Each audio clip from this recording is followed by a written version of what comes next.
Hi, I'm Rob Cram, and today we're taking a look at the Tomb Raider multiplayer that was recently announced.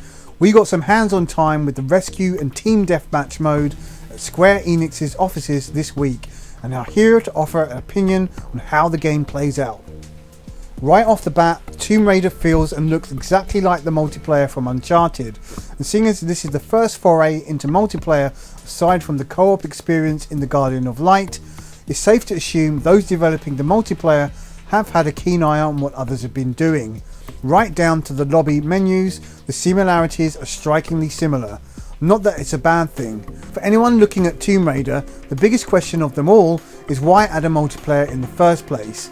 Other single player games have tried and failed miserably, such as the classic BioShock 2, and this is regardless of whether the multiplayer game is any good or not. The fact remains, masses of gamers enjoy the simplicity and familiarity of Call of Duty, Halo and Battlefield franchises, and these are the go-to games for shooting-based multiplayer experiences. Tomb Raider entering the fray right now is going to have a tough time of it, and so, is it any good?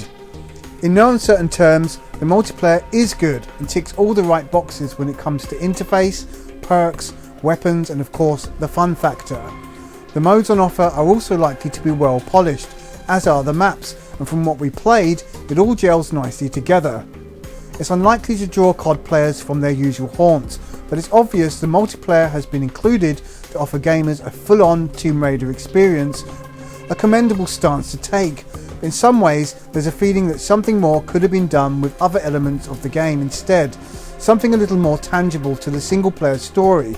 Sure, it's Lara's story, but also could have featured angles from other characters' perspectives, aside from simply gunning each other down in multiplayer. That said, the game does play very fluidly, and offers the full scalability of the single-player campaign, as teams run and jump, shimmy and climb through the levels. Assertive players can activate annoying traps, and those who camp in the base get warned of being booted out from the game if they stay there too long.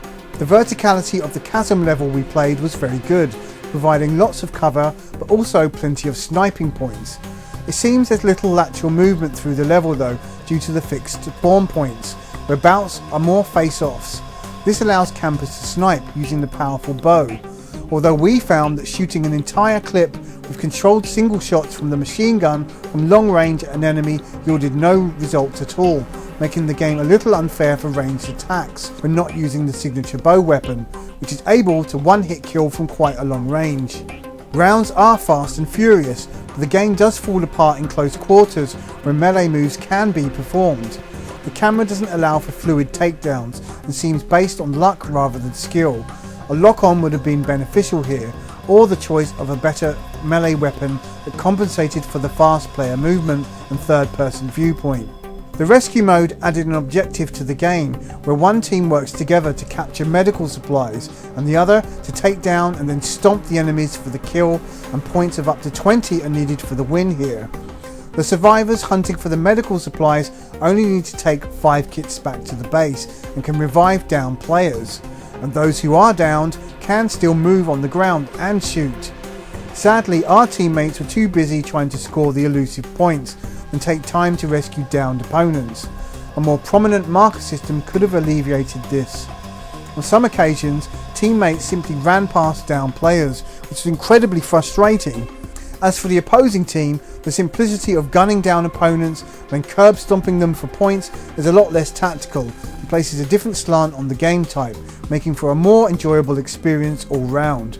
Fusing 2 modes into one is commendable, but is going to be a hard sell to the potential players when most would rather be on the attacking team, even though rounds are set so teams take it in turns. All in all, Tomb Raider's multiplayer feels tacked on.